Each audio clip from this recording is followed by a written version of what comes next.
A blessed day to you, all my sports to the bone people. Welcome back to another video. Thank you all for tuning in. Hope everybody is doing okay. Hope you're all recovering from yesterday's defeat. Yes.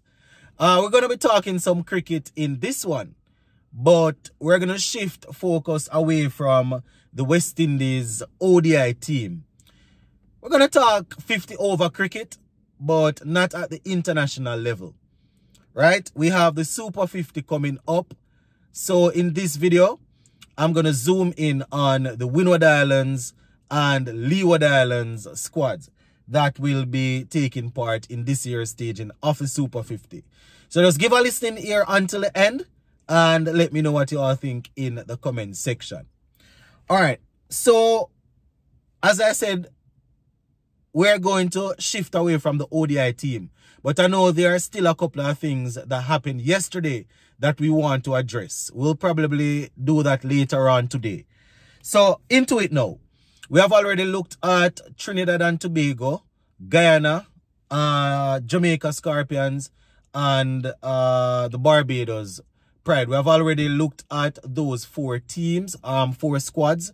So, we're going to zoom in on Windward Islands and Leeward Islands. So let us start with the Leeward Islands team.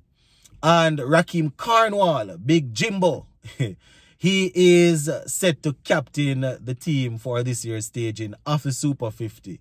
Yes, Rakeem Carnwall, my viewers and subscribers, a player that has been on the scene for quite some time. Lot of international experience and, you know, a lot of experience also when it comes on to regional cricket. So he will be leading this young team here, Rakeem Carnwall. So Rakeem Carnwall, Dimitri Adams, Jail Clark, Daniel Durham, Justin Greaves. Justin Greaves has been named vice captain.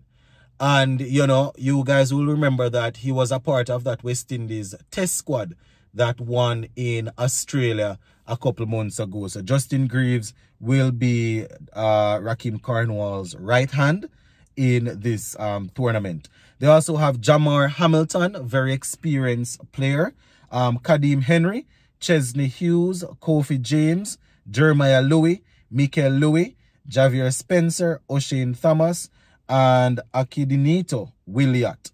Right, so those are the players that the Leeward Islands team they have named. Now, in reserves, they have Tyrone Williams, Cameron Pennyfeather, Colin Archibald, and Karima Gore. So, you know, Leeward Islands team, they're my people. Now, not to worry, those who are wondering about a couple of players that you didn't, you know, names that you didn't hear, they will be joining as soon as they become available to help strengthen the team based on what they are saying here. So, for example, we know that, let me just give you the players here. For example, Hayden Walsh Jr., he will return. Casey Carty and Joel Andrew, they will be returning to strengthen the squad. So this is what they are saying on the website. The squad will be further strengthened by the return of Hayden Walsh Jr., Casey Carty and Joel Andrew once they complete their duties with the West Indies team. So not to worry, it's not that you know they have decided not to use them. Once they are finished representing, you know, on international duty, they will return. So Rakeem Carnwall, the captain, my people, he has a nice core of players there to work with.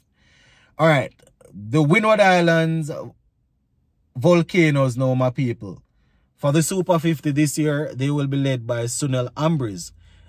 Very experienced when it comes on to regional cricket. Also, you know, he has played some international cricket, so, you know, very respected around the region. Now, the squad that will be representing Windward Islands, they have Sunil Ambriz, captain, Ryan John, Jeremy Solozano, Shamar Springer, Dillian Douglas. They have Kevin Hodge, Stefan Pascal, Shadrach Discarte, Desron Maloney, Gillian Tyson, Janelle Eugene, Dariel Sirius. They also have Kenneth Dember and Darius Martin. So those are the 14 players there set to represent the Windward Islands team. I am not seeing any reserve players here. Not too sure why. Probably they are still working on getting that list together. But quite a few players here in these two squads that we expect to get some work done in this year's staging of the Super 50. You know, I know that fans will be really and truly looking out for somebody like a Joel Andrew. You know, he came on the scene after the Under-19 World Cup. Did pretty well in the CPL. He's currently with the West Indies squad in Sri Lanka. You know, the hope is that he will get the nod in the third and final ODI game. But for the Super 50, you know, I know that fans will be looking to see what he will bring to the table. Casey Carty, another player that is trying to get himself settled in the West Indies team. Very talented. You know, he has also shown that he has the ability to really up the ante when he wants. So, you know, that is also going to be beneficial for his team. So he's there also. Now, when it comes on to this Windward Islands team of yours, you know, somebody like Sunil Ambrose, you know, the last 4-day championship season, you know, he started out well, and quite a few people were expecting him to get an opportunity in the West Indies middle order once again because of how inexperienced we were of recent, you know, well, in the last test series that we played. So, you know, he will be looking to score some runs. Hodge, mainstay in the West Indies test team right now. I am sure he will be looking to see if he can, you know, get some runs in the Super 50 to try and make his way into that ODI setup also, you know. So it's going to be very interesting, my people, to see how this Super 50 goes. I have always said, when it comes on to these sort of regional tournaments, you know, I'm always going to want my home country to do well, Jamaica, right? I'm always going to want my home country to do well, but you know, there are certain players in different teams that I know, you know, if those players should perform and get an opportunity in the West Indies team, they probably will stand a better chance than even some of the guys from my place.